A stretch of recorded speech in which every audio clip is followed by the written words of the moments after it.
Hey, I've got a question for you today on Daily Hope.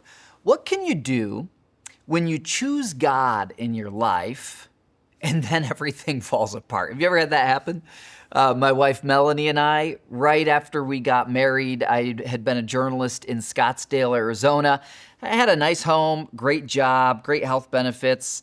I was an auto reviewer, car reviewer at the time, so the manufacturers would bring a different brand new car to my house every week, delivered with a full tank of gas.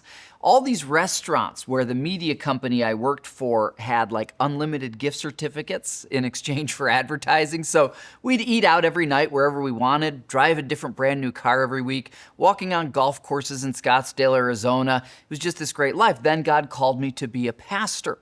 And pretty soon after we got up 2 hours north of Scottsdale, all kinds of different difficulties started happening. We'd taken a big pay cut. Then we realized how expensive health insurance is when you have to pay for it yourself. We were in our 20s and hadn't experienced that before. Then it turned out my taxes were actually way higher as a pastor than as a journalist because a pastor was self-employed. All these different things kept stacking up and it seemed like life was falling apart.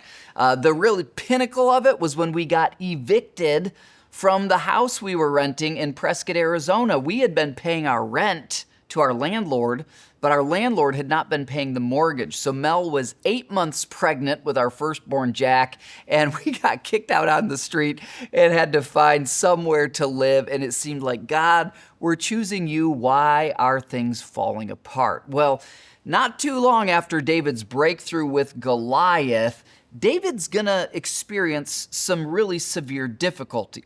It starts here in 1 Samuel chapter 18, and it talks about these women who are singing and dancing, and what they sing is Saul has killed his thousands, verse 7, and David his 10,000s.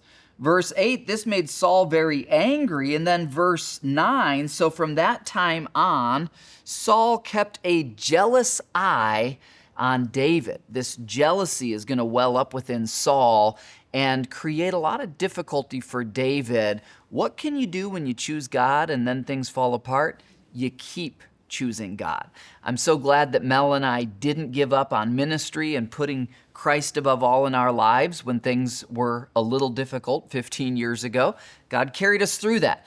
And I can tell you this, if you'll stick with God when things get difficult, it will be worth it. The difficulty is part of the test. God is testing you. You'll pass the test as you keep choosing Christ above all. Choose Him today, and I'll see you tomorrow.